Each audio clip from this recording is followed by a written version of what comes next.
शादी हो गई और उनकी पत्नी अपने मायके चली गई और रात को उनको तड़पन लगी, याद आने लगी पत्नी की। वो रात को उठी, बारिश भी हो रही थी धीमी धीमी, और जाके जमुना के किनारे इंतजार कर रहे थे कैसे पार हूँ। उसी समय एक कांटी में बंधा हुआ मुद्दा आया, मुद्दा पड़ा हुआ, मुद्दा बहता हुआ आया। सोचा मेरी पत्नी ने नाव भेजी है। लगन ऐसी उनको ये नहीं दिखा मुद्दा है, भाई पत्नी का जगह पत्नी ने नाव भेज दी, उनको पता चलेगा मेरा पति आ रहा है। उस मुद्दे पर चढ़ करके उन्हें जमुना जी पार कर ली। अब सोचे पार तो मैंने कर ली, परंतु कोई साधन तो नहीं है। देखो तो पेड़ पे सांप लटका हुआ, सर्प लटका हुआ। बोले ओहो, मेरी घरवाली ने पहले इंतजाम कर दिया, रस्सी डाल रखे, बोले यहाँ के आ जाएंगे। वो सांप को पकड़ करके वो घर में कूद गई, और जैसी पत्नी के पास पहुंचे, पत्नी एक संग भबड़ा के उठी। बोले तुम कैसे, कहाँ से, रात को सब भीगले हो, क्या है, बदबू आ रही, क्या कहानी, कैसे आए हो तुम पार होके। बोले आपने नाव भेजी थी। बोले मैंने कोई नाव नहीं भेजी। तुम चढ़ के कैसे आए। बोले आपने रस्सी डाली थी। मैंने कोई रस्सी डाली। उस समय लाइट तो नहीं थी, लेकिन लाइट तो दीपक था सरसों का, मिट्टी के तेल का, वो लेकर के आके देखी पेड़ के पास में सांप लटका हुआ है।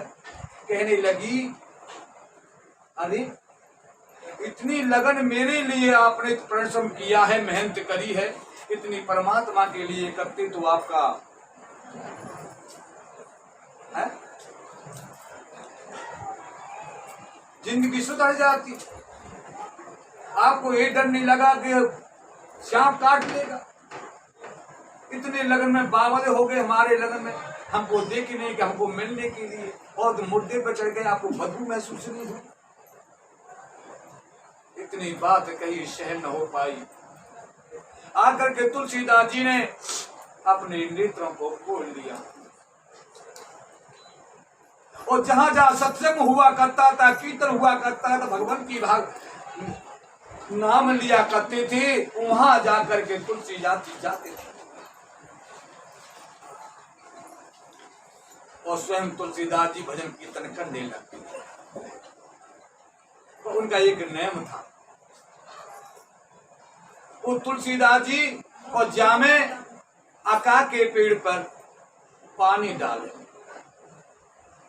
दो कहानी है, एक पेड़ पे पानी डाले।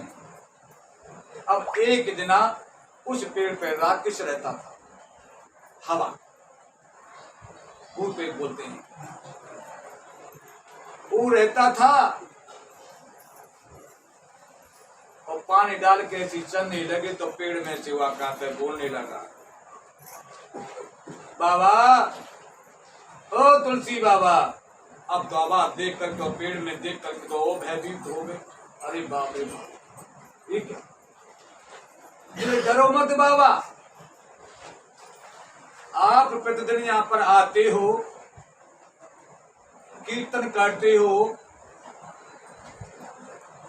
और मुझे तुम पानी देते हो प्रतिदिन। मैं आपसे खुश हूं, आपको मैं देना चाहता हूं, कोई वर मांगिए। बोले वर,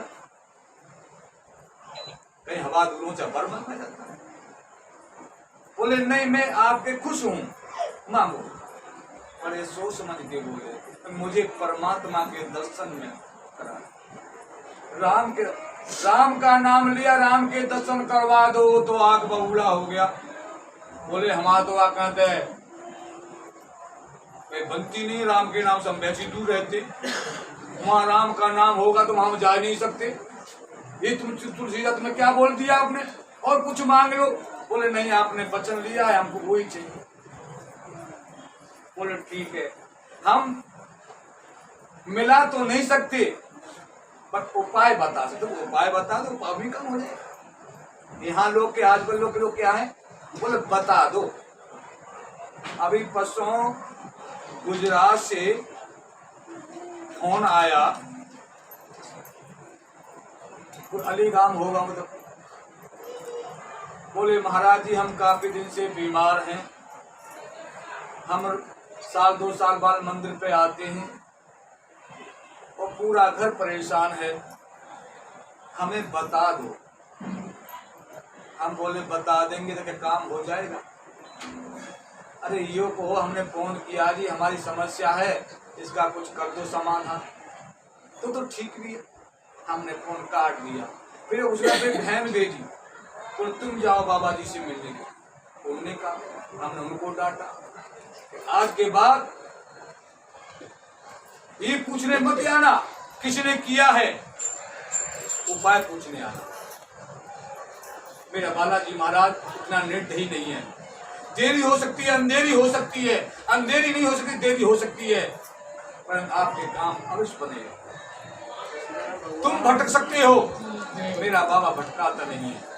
आपकी परीक्षा जरूर लेगा। उस परीक्षा में तुम पास हो गए तो आपके बल्ले बल्ले होगी।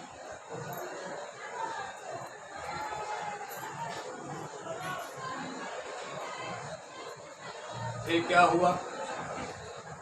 बोले उपाय बता रहे। उपाय सुन लो जी, सुनोगे?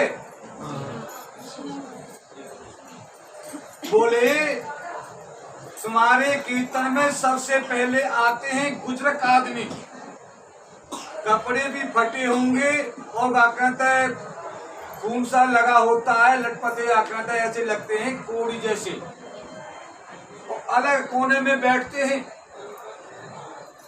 और तुम्हारा सत्संग खत्म हो जाता है, उसके बाद जाते हैं। फिर पर वही हनुमान जी है। ठीक है, अब तो जी क्या कहें, दूसरे दिन सत्संग हुआ, ऐसी तुम बैठे, ऐसी साहब बैठे हो, तुलसीदास जी बैठे हो, कीर्तन कर रहे थे, पर उनकी निगाह गरीब थी। माता जी तभी बोले यार बड़े पैसे तो नहीं झूठ बोल रहा हूँ, देखते हैं लास्ट में जाए। अब कीर्तन भी समाप्त हो गया जी, सत्संग भी समाप्त हुआ। उसके बाद सब चले गए, उसके बाद उठने ही लगे और तुलसीदास जी फटाफट उठ के और उनके पीछे भागे। अब वो भागे, वो भी भागे। तुलसीदास जी भागते भागते कहने लगे, अरे हनुमान जी मुझे पहचान ली, तुम हनुमान जी हो। अरे बाबा किसने तुम पागल बना दी हो, मैं कहा हूँ, मैं तो इसीलिए अलग बैठता हूँ कि कोई कहते उनके भाई का गंदे कपड़े और अगर कोड़ी का है, अगर किसी की बीमारी लग जाए इसीलिए कुछ टोक है नहीं, मुझे इसीलिए बैठता हूँ। बोले नहीं नहीं, तुम मुझे बहका रहे हो, तुम ही हनुमान जी हो। चरणों में पकड़। बोले क्या चाहते हो? बोले मामा अब पहचान ली तो बता। बोले मुझे राम से मिला। बोले राम से कि जाओ तुम चित्रकूट जाओ। चित्रकूट के घाट पर भैसंतन की भी तुलसीदास चंदन ने तिलक दे रख दी। अब जी तुलसीदास जी चले गए, 1 दिन हो गए, 2 दिन हो गए, हनुमान जी का चंदन घिसो, राम आएंगे, लक्ष्मण आएंगे, चंदन घिसो। उस दिन तो राम नहीं आए। हनुमान जी पूछ लगे आए भगवान? बोले नहीं। बोलो चंदन घिसो। दूसरे दिन भगवान जी छोटा रूप धारण करके उनके पास में आए। अब वो पहचान नहीं पा रहे, नेत्रों से भी कमजोर। तो हनुमान जी बोले अब क्या करूं, राम के सामने तो मैं आ नहीं सकता, मेरे स्वामी है, करना तो कन्या क्या, पर भक्त का भी साथ देना है। वो तो है ही है अंतर्यामी, पर मुझे भक्त का भी साथ देना है, वचन दिया है। बोले क्या? हनुमान जी तोता बन गए और तोता भाषा में कहने लगे, बोले यही राम है जो तिलक मांग रहे कर रहे हैं।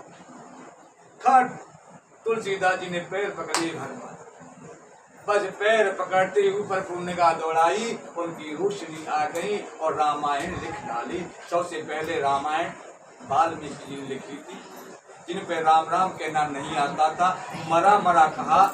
साधु संतों के देश में पकड़े गए थे उस समय।